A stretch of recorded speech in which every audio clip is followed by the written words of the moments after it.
ওই কপাল পোড়া যারা বলে কেচ্ছা কাহিনীর ওয়াজ করি না, তো তুমি কিসের ওয়াজ করো?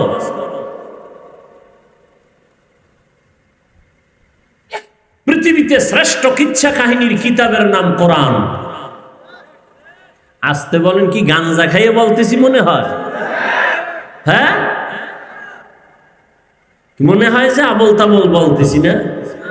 এত তুফান কেন সোনার বাংলায়? এত তুফান আল্লাহর শকর, সব নেফাকিওয়ালাদের জীবনের ইতি হয়েছে। আলহামদুলিল্লাহ, এখনো বসে আছি, সম্মানের সাথে বসে আছি, আলহামদুলিল্লাহ। পৃথিবীতে শ্রেষ্ঠ কিচ্ছা কাহিনীর কিতাবের নাম কোরআন।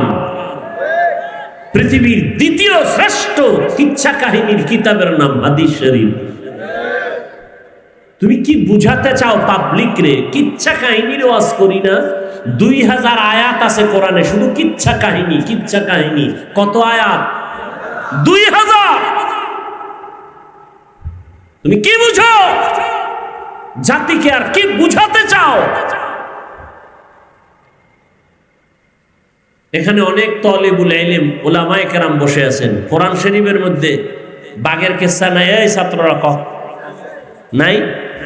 হাতির কেচ্ছা নাই, সাপের কেচ্ছা নাই, ব্যাঙের কেচ্ছা নাই, মশামাছির কেচ্ছা নাই।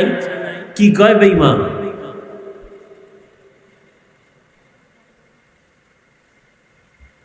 কি মেসেজ দিতে চাও জাতিকে? হ্যাঁ, কোরআন হাদিস ছাড়াও আমরা বহু ওলি আউলিয়ার কেচ্ছা বলি, সোনাবন্দের গান গাই না।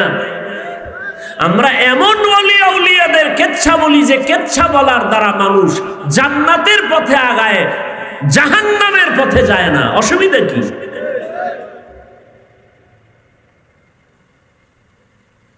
বাপ দাদার কেচ্ছা কাহিনী বলি, কত তোকমা লাগানো। আমাদের বাপ, আমাদের দাদা, আমাদের ওস্তাদ, আমাদের মুরব্বীরা এমনই আল্লাহওয়ালা, তাদের কেচ্ছা বললে মানুষ কাঁদে। তোমার বাপ দাদার জীবনের নাম নেওয়ারও সুযোগ নাই। তোমরা সেই কপাল নিয়ে জমিনে আসো। উজানির কারি ইব্রাহিম রহমতুল্লাহ আলাই বাঘের কেচ্ছা বললে মানুষ অনেকে মন্তব্য করে। এগুলো আমি পয়েন্টে পয়েন্টে সাইজ করছি, বাংলাদেশে কম করি না, একটু এখন চুপ হয়ে গেছে। এই গত রোজার আগের রোজায় বয়ান করছি, একটা রোজা রাখলে দাম কত? একটা উড়ন্ত কাক, জন্ম থেকে একটা কাক, কাক বুঝেন না? কাউয়া, একটা কাউয়া জন্ম হয়েই উড়তে থাকে, উড়তে উড়তে উড়তে উড়তে উড়তে উড়তে বুড়া হওয়া পর্যন্ত উড়তেই থাকে। উড়িয়া কত দূর গেল? মোল্লা আলী আল কারি রহমতুল্লাহ আলাই তিনি লিখেছেন 1000 বছর পর্যন্ত একটা কাক নিম্নে হায়াত পায়। তাহলে একটা কাক জন্ম থেকে উড়িয়া 1000 বছরে কত দূর যাবে? একটা রোজাদার এক রোজার বরকতে জাহান্নাম থেকে তত দূর চলে যাবে। তখন আর হাদিসটা কই নেই, ঘটনাটা কইয়া চলে গেছে। এবার এটা নিয়ে নেফাকি অন্তরওয়ালারা পাগল হয়ে গেছে, কাকের কেচ্ছা বলছে, অথচ মিশকাত শরীফের হাদিসের ঘটনা।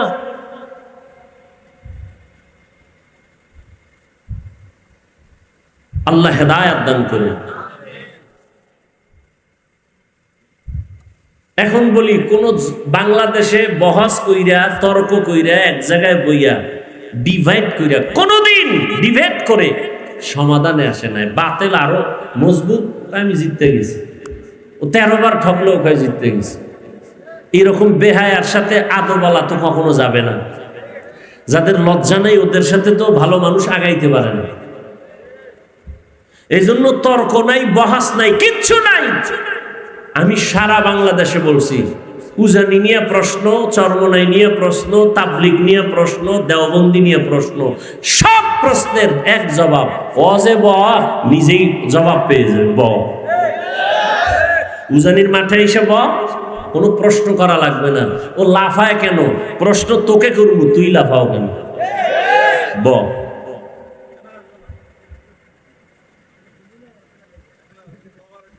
কোন মায়ের সন্তানের সাহস নাই উলামায়ে আহলে হকের সামনে বসে কথা বলবে।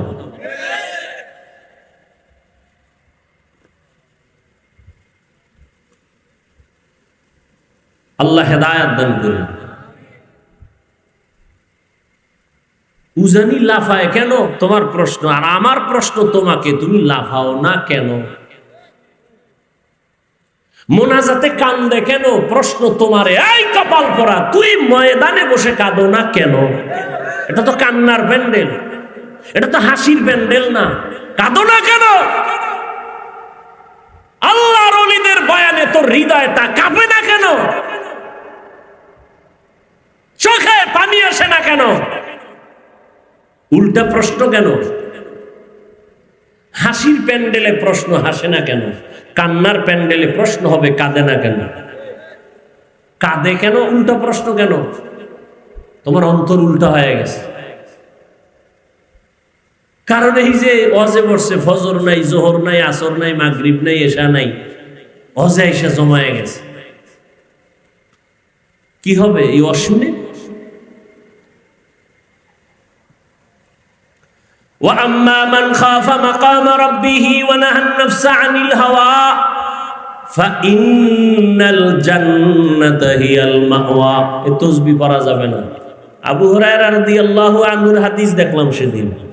তাসবিহ যাবে না মানে এটা সুতা গিরা দিয়ে দিয়ে দিয়ে দিয়ে লাগাইয়া আবু হুরায়রা এটারে টানে। এটা তাসবিহ পড়া যাবে না, এটা বেদাত।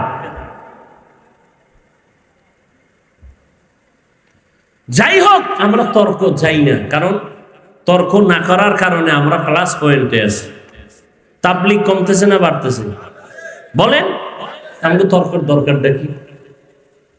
তাবলীগ 2 লাইনে খেদমত করে, আরো আগাইতেছে। আল্লাহ পাক সবার মধ্যে ভ্রাতৃত্ব মহব্বত আরো বাড়ায় দেন। মাদ্রাসা বেশি হয়েছে, ফায়দা কম হয়েছে না বেশি? বেশি। উজানির বিরোধিতা করার কারণে লোক আগের থেকে অনেক কমতেছে না? হ্যাঁ, তা টেনশন কেন? তুমি বলো, আরো বলো। গলা ভাঙলে বলো, রংসা খাওয়াই, কত পারো বলো। তোমারে আল্লাহ এজন্য বানাইছে কিনা দেখো।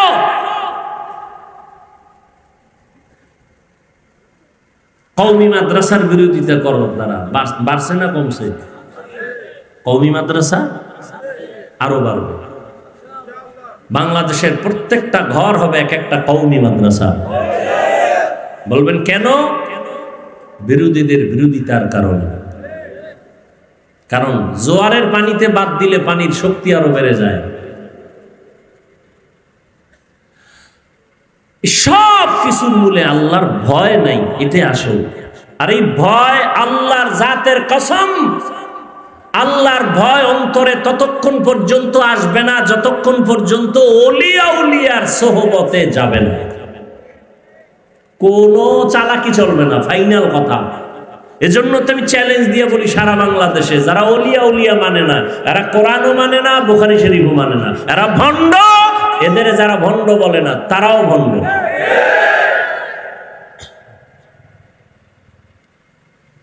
বাদশাহ হারুন রশিদ বুজুর্গ মানুষ, সিংহাসনে বৈশা সমস্ত দেশের বড় বড় আলেমরে দাওয়াত দিছে।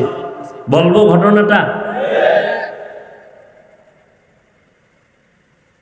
দাওয়াত দিয়ে আলেমদের দুপুরে মন ভরে খানা দিছে, আপ্যায়ন করলেন, খাওন দাওন শেষ। বিদায় বেলা কয়, ওলামায়ে কেরামদের একটা প্রশ্ন।